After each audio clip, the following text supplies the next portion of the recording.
வணக்கம் நண்பர்களே. கனகம்பட்டி ஐயா வாழ்ந்துகிட்டு இருந்த காலங்களில் நிறைய அற்புதங்கள் பண்ணியிருக்காங்க. ஒவ்வொரு பதிவுலையும் ஐயாவோட மகிமைகளை பற்றி நம்ம தெரிஞ்சுக்கிட்டு வரோம். இந்த பதிவில் ஆணவத்தோட ஐயா கிட்ட போன ஒரு மனிதருக்கு நடந்த ஒரு விபரீதமான நிகழ்வை தான் நம்ம இந்த இதில் பார்க்க போகிறோம். சித்தர்கள்ட்டையும் மகான்கள்ட்டையும் நம்ம போகிறப்போ பக்தியோடையும் பணிவோடையும் போகணும். அப்போ தான் நம்மளோட கர்மாக்களை அவங்க விலக்கி நன்மைகள் கொடுப்பாங்க. நமக்கு வர ஆபத்து எவ்வளோ பெருசாக இருந்தாலும் அதை தனக்குள்ள வாங்கிக்கிட்டு நமக்கு நன்மைகளை கொடுக்கக்கூடிய சக்தியும் ஆற்றலும் சித்தர்களுக்கும் மகான்களுக்கும் இருக்கு.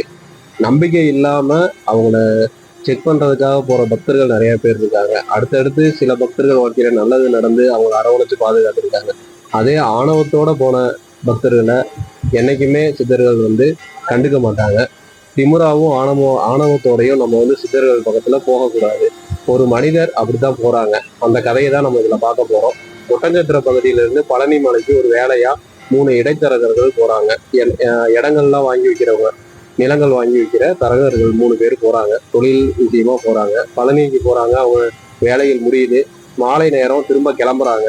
கிளம்பி திரும்ப வர்றப்போ கனகம்பட்டியில ஐயாவை பார்க்கறதுக்காக அதுல 3 பேர்ல ஒருத்தர் ஐயாவோட தீவிர பக்தர். அதுக்காக ஐயாவை பார்த்துட்டு போகணும் அப்படின்னு சொல்லி அவர் பழனி மலையிலேயே ஐயாவை தொலைவி பார்க்குறாங்க. அங்க ஐயா இல்லை, கனகம்பட்டியில இருக்கிறாங்கன்னு சொல்றாங்க. அதனால கனகம்பட்டிக்கு டிக்கெட் எடுத்து கனகம்பட்டியில இறங்கிடுறாங்க.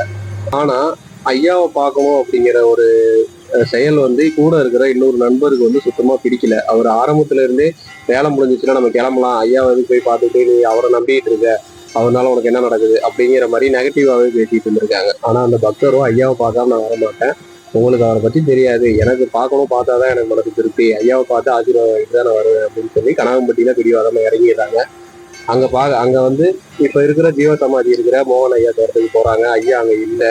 அவங்களுக்கு ஒரு ஏமாற்றம் ஆகுது. அப்ப கூட இருக்கிற நண்பர் இன்னமும் அவங்களோட நெகட்டிவா பேசுறது அதிகமாகுது. நீ இப்படி சொல்லிக்கிட்டே இரு, அவர் எங்க இருக்கிறாரோ தெரியல, அவர் எங்க போய் நீ சுத்தி பிடிப்ப, நம்மளுக்கு இருட்டாகுது, நம்ம வீட்டுக்கு போகலாம் அப்படின்னு அவர் அவசரப்படுத்திக்கிட்டே இருக்கிறாரு. ஆனா இந்த பக்தருக்கு மனசே கேட்கல. ஐயாவை பார்க்காம எப்படி போறது அப்படின்னு சொல்லி அவருக்கு ரொம்ப ஒரு கவலையாயிருது. திரும்ப முன்னாடி கனகம்பட்டி ரோட்டுக்கு வராங்க. அங்க இருக்கிற டீ கடையில போய் கேட்கறாங்க, ஐயா எங்க இருக்கிறாரு அப்படின்னு சொல்லி கேட்கறாங்க. அதுக்கு ஐயா கோம்பை காட்டுக்கு போயிருக்கிறாங்க, அவர் போய் ரொம்ப நேரம் ஆயிடுச்சு அப்படின்னு சொல்றாங்க. இவருக்கு ஒரே மன வருத்தம் ஆயிருது. ஐயா இவ்வளவு தூரம் பார்க்க முடியாம போயிடுச்சு அப்படின்னு ரொம்ப கவலைப்படுறாரு. ஐயா இருக்கிற அந்த கோம்பை காட்டு திசையை நோக்கி திரும்பி நின்று கண்ணை மூடி 2 நிமிஷம் வேண்டுறாரு. இது மாதிரி அவங்க பார்க்க முடியல, உங்களோட ஆசீர்வாதம் வேணும் அப்படின்னு சொல்லி 2 நிமிஷம் வேண்டுறாங்க. வேண்டிட்டு அங்க கூட இருக்கிற நண்பர் தான் பறந்துகிட்டே இருக்கிறாங்க, அவசரப்படுத்திக்கிட்டே இருக்கிறாங்க, போகலாம் லேட் ஆயிடுச்சு அப்படின்னு சொல்லி.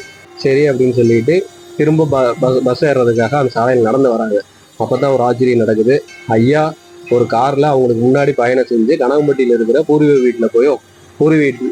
வீட்டுக்கு ஐயா கார் போய் நிற்கிது.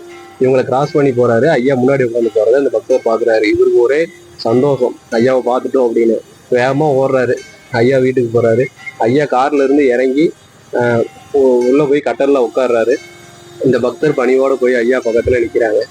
ஐயா அவரை பார்த்ததும் ஒரு வார்த்தை கேட்கிறாரு, ஏண்டா சாமி நான் வரமாட்டேன்னு நினைச்சிட்டியா அப்படின்னு சொல்லி ஒரு வார்த்தை கேட்கிறாரு. இந்த பக்தர் ஐயா வணங்கிட்டு ஐயா பக்கத்துல போய் உட்கார்றாரு. கொஞ்ச நேரம் ஐயாவும் அந்த பக்தரும் பேசிட்டு இருக்கிறாங்க. திடீர்னு ஒரு தடவை ஐயா அந்த பக்தரை பார்த்து சொல்றாரு, ஏண்டா தேர்ல போறவன இங்க எதுக்குடா கூட்டிட்டு வந்த, ஏன்ட்ட எதுக்குடா கூட்டிட்டு வந்த அப்படின்னு ஒரு வார்த்தை சொல்றாரு. அது இவருக்கு புரியல, ஏன் அப்படி சொல்லாது அப்படின்னு சொல்லிட்டு சிறிது நேரம் ஆகுது. உரையாடல் முடியுது. ஐயா இருட்டிருச்சு சாமி, நீ உன் வீட்டுக்கு கிளம்பு, நான் உன் கூடயே இருப்பேன், நீ நம்பினவனா நான் என்னைக்கு கைவிட மாட்டேன், என்னை நம்புறவனுக்கு நான் நம்பிக்கையானவன்டா சாமி அப்படின்னு ஒரு வார்த்தை சொல்லி அந்த பக்தரை அனுப்பிச்சு வச்சிடுறாங்க. அவர் சொன்ன அந்த ஒரு பரிபாஷை அவங்களுக்கு புரியவே இல்லை அந்த 3 பேருக்கும். அங்கிருந்து கிளம்பிடுறாங்க. அடுத்த நாள் மாலை நேரத்துல அந்த பக்தர் கூட வந்த இடைத்தரகர் மாரடைப்புல இறந்துடுறாங்க. அந்த செய்தியை கேட்டது ரொம்ப அதிர்ச்சி ஆயிடுது. அப்பதான் ஐயா சொன்ன அந்த பரிபாஷையோட விளக்கம் புரியுது. ஏறி போறவனை ஏன்டா கூட்டிட்டு வந்த அப்படின்னு இந்த பக்தர்கிட்ட கேட்டதோட விளக்கம் அதான். அவர் ஆணவத்தோடையும் ஐயா மேல நம்பிக்கை இல்லாமையும் அங்கே இருந்து ஐயா பக்கத்துல இருந்தும் ஐயாவோட தரிசனம் கிடைச்சும் ஐயாட்ட அவர் பணிஞ்சு அவரு பக்தியோட வேண்டி இருந்தா கண்டிப்பா அவரோட தலைவிதியை மாத்தி அந்த மரணத்துல இருந்து ஐயா அவங்கள காப்பாத்திருப்பாங்க. பரிபாஷையில அவங்களுக்கு ஐயா சொல்லி உணர்த்தியும் அவங்களுக்கு அது புரியல. அதனால அவங்க விதிப்படி அன்னைக்கு இறக்கணும் அப்படிங்கிற விதிப்படி அவங்க அன்னைக்கு இறந்துட்டாரு. இந்த கேட்டதுக்கு அப்புறம் தான் அந்த பக்தருக்கு ஐயாவோட மகிமையும் அவரோட முழு ஆற்றலும் அவங்களுக்கு புரியுது. ஐயா முக்காலமும் அறிஞ்சவங்க. நம்மளோட இறந்த காலம், நிகழ்காலம், எதிர்காலம் எல்லாமே ஐயாவுக்கு தெரியும். ஐயாவை உறுதியா நம்பினவங்க யாரையுமே ஐயா கைவிட்டது கிடையாது. எப்பேற்பட்ட கஷ்டத்துல இருந்தும் ஐயா காப்பாத்திருக்காங்க. சித்தர்களை பார்க்க போறப்போ, மகான்களை பார்க்க போறப்போ நம்ம ஆணவமும் திமிரும் இல்லாம அணிஞ்சும் பக்தியோடையும் அன்போடையும் அவங்கள பார்க்க போனோம் அப்படின்னா கண்டிப்பா அவங்க நம்ம அரவணைச்சு பாதுகாப்பாங்க. நம்மளோட கஷ்டங்கள்ல இருந்து காப்பாற்றுவாங்க. இன்னும் பல பதிவுகள்ல ஐயாவோட அற்புதங்களையும் மகிமைகளையும் தெரிஞ்சுக்கலாம். இந்த சேனலை சப்ஸ்கிரைப் பண்ணிக்கிங்க. சத்குருவே சரணம், சத்குருவே சரணம். பழனிசாமி சாமிகள் திருவடிகள் சரணம்.